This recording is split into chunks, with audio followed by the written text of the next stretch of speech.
Hello dears, this is MSCOR Physics. இந்த வீடியோவில் 10th standard science first lesson law of motionல இருக்கக்கூடிய solved problem number 3 தான் பார்க்க போகிறோம். ஸோ ஃபஸ்ட்டு கொஸ்டின் ரீட் பண்ணிடலாம். At what height from the center of the earth the acceleration due to gravity will be 1/4 of its value as at the earth. Okay, so இப்போ நம்ம solution போடலாம். So first கொஸ்டினில் என்ன கொடுத்துருக்காங்க அப்படின்னு பார்க்கணும்.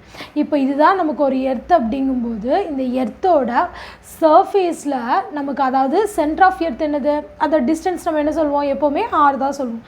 அப்போது இதோட சர்ஃபேஸில் நமக்கு தெரியும் இதோட acceleration due to gravity value வந்து ஜி. ஓகேவா?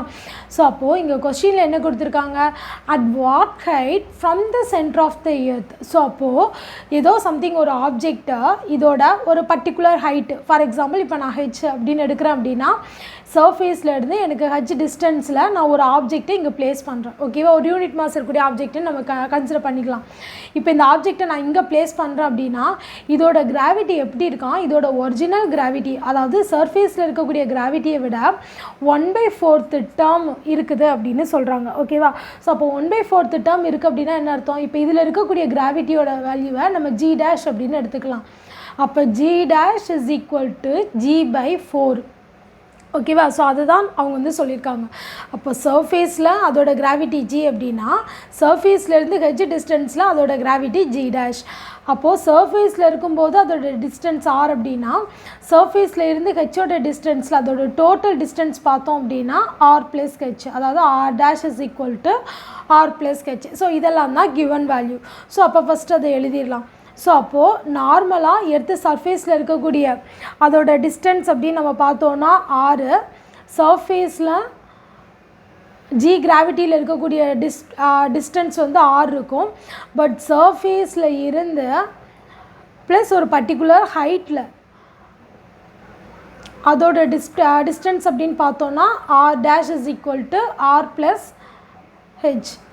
இதுதான் ரெண்டு கிவன் வேல்யூ. ஸோ அடுத்து என்ன கொடுத்துருக்காங்க, நார்மலாக சர்ஃபேஸில் இருக்கும்போது அதோட gravity value acceleration due to gravity value G.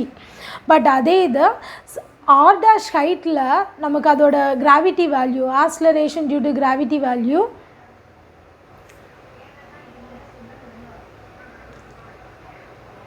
G dash is equal to g into 1/4 அப்படின்னு போடுவோம். ஸோ அப்போ g/4. ஓகேவா? ஸோ அப்போ இதெல்லாம் இந்த நாலுமே தான் கிவன் வேல்யூஸ் கொடுத்துருக்காங்க.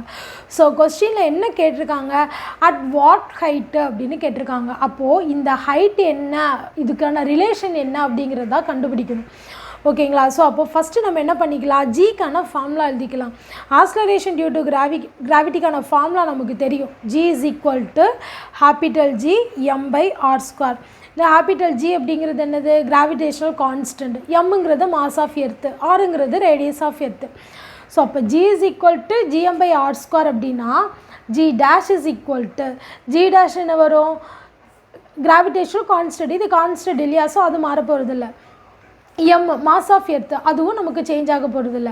Divided by radius. அப்போ ரேடியஸ் அப்படிங்கிறது என்னது, displacement distance from the object to the earth இல்லையா, ஃப்ரம் த எர்த். ஸோ அப்போது நமக்கு ஃபஸ்ட்டு நார்மலாக சர்ஃபேஸில் ஆர் அப்படிங்கும்போது சர்ஃபேஸ்லேருந்து கொஞ்சம் ஹைட்டில் அதோட டோட்டல் டிஸ்டன்ஸ் என்னவாக இருக்கும், ஆர் டேஷ் ஸ்கொயர் அப்படின்னு நமக்கு இருக்கும். ஓகேவா?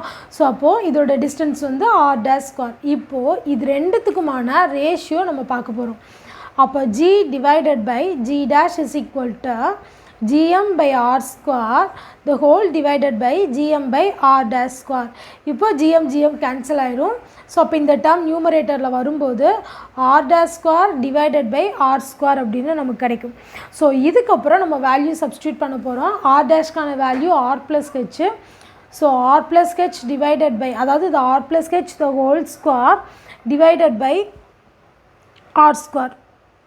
ஸோ இதுக்கப்புறம் நான் அந்த ஸ்கொயரை ரெண்டுத்துக்கும் காமனாக வெளியில் எடுக்க போகிறேன். அப்போ r plus H divided by r the whole square. ஏன்னா டிவிஷனில் தானே இருக்குது. ஸோ இதுக்கப்புறம் இதை தனித்தனியாக நான் வந்து வேல்யூஸ் நான் போடும்போது r/r plus h/r is equal to, இதை கேன்சல் பண்ணால் எனக்கு 1 ஆகும்.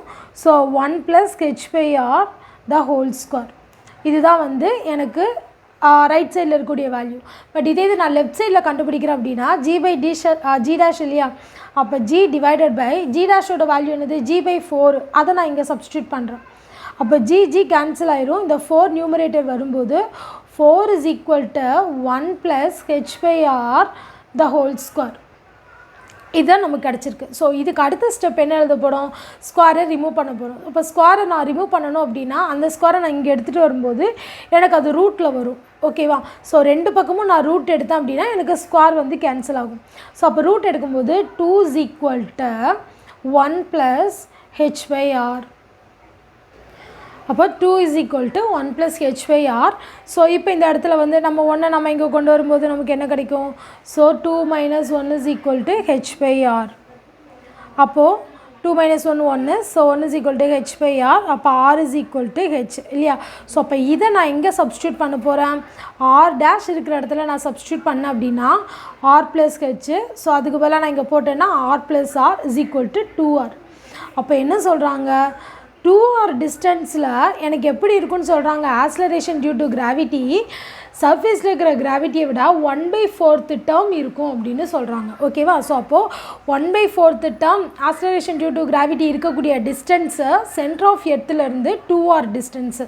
ஸோ இதுதான் இதுக்கான ஆன்சர். தேங்க்யூ.